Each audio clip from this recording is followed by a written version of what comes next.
Hi, hello, good afternoon mga tao. Magandang hapon po sa inyong lahat. At itong video ko na to ay kakaiba. Ito ay video ng reaction ko between Basel, Hungry Syrian and Mr. Bobby.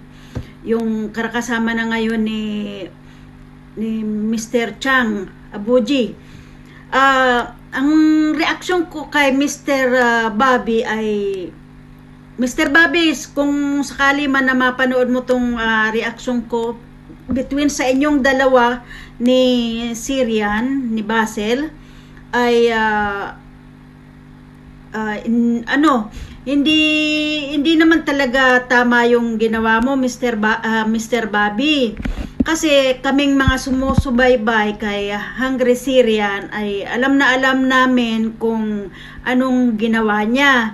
At nung matagpuan niya ni Basel si Mr. Chang Abuji ay talagang inasikaso niya yan, inayos niya yung bahay niya.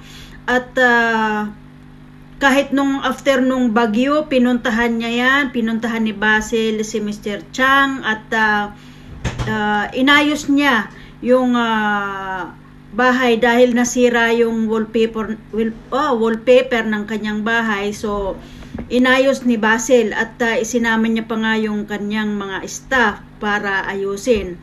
At binilhan niya siya ng gamit, pati nga frigider, binilhan siya, dinalan siya ng pagkain.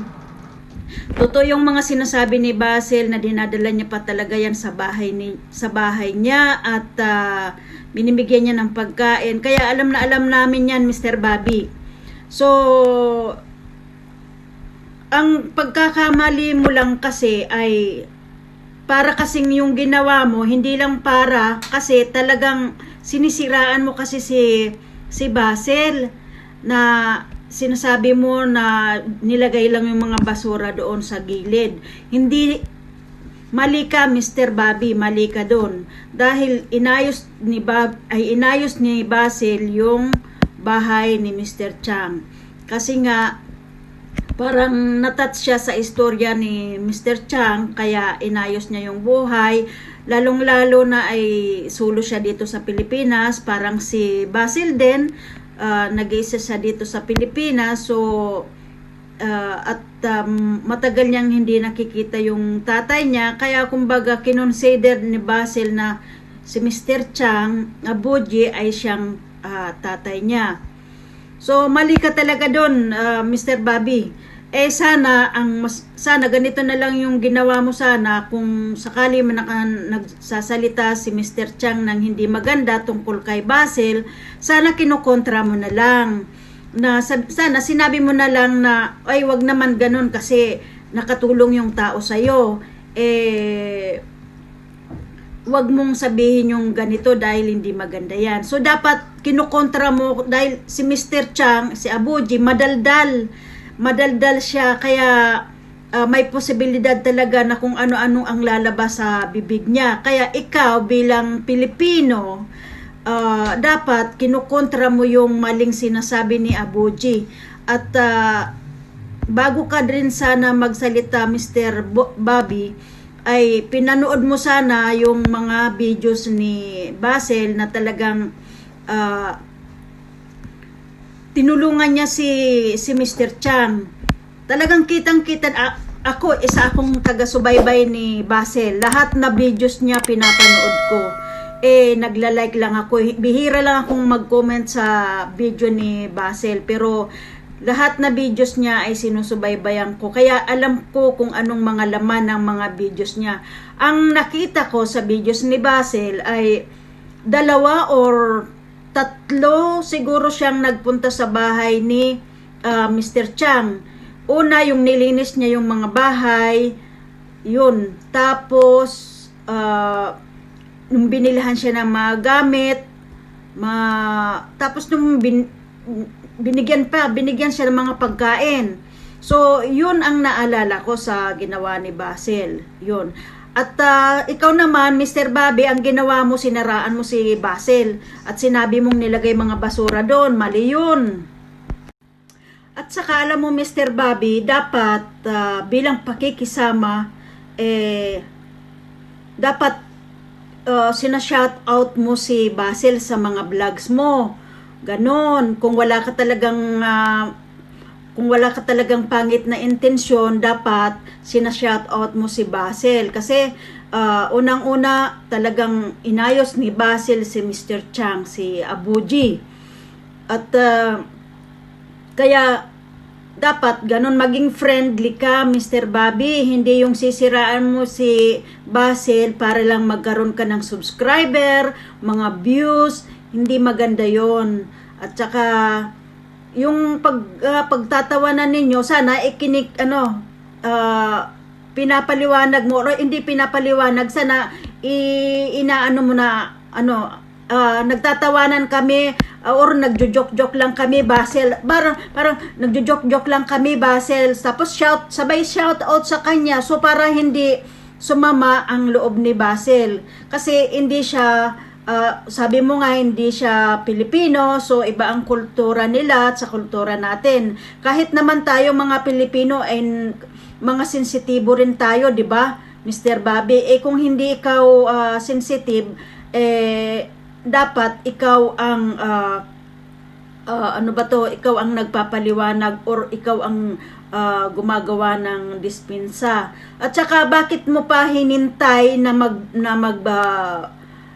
i-public ni Basil yung between sa inyong dalawa, saka ka nag-react? So dapat, kung wala ka talagang masamang intensyon kay Basil, nasiraan siya, dapat ikaw mismo ang nagpunta sa kanya, or kausapin mo, or alam nyo naman ng Yulo, pwede kayong pumunta sa kanya or magbilin sa mga staff niya kung wala siya doon at busy. At saka talagang busy yan si Basil dahil may negosyo, nagbablog, di ba?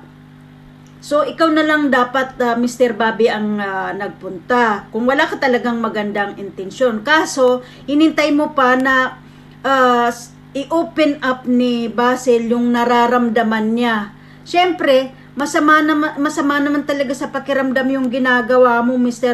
Bobby. Kaya siguro napilitan na rin si Basil na i-public yung kanyang nararamdaman. Unang-una, wala siyang pamilya dito. Ikaw Mr. Bobby, Pilipinong-Pilipino ka, di ba? So at saka wala naman talaga, tama yun, walang masama na na maging Pilipino si Basil, at salamat at ina-appreciate mo rin yon. So ang kamalian mo lang doon Mr. Bobby ay sinisiraan mo si Basil, hindi talaga maganda yon. At saka dapat nagiging friendly ka dahil nakakatulong siya ng husto sa mga kababayan natin na nangangailangan. So wag naman sana ganon Mr. Bobby. Parehas tayong Pilipino, pero mali yung ginawa mo talaga. So ang kailangan mo na lang Mr. Bobby gawin, kung hindi mo mamasamain, magsorry ka na lang sa kanya. Puntahan mo siya sa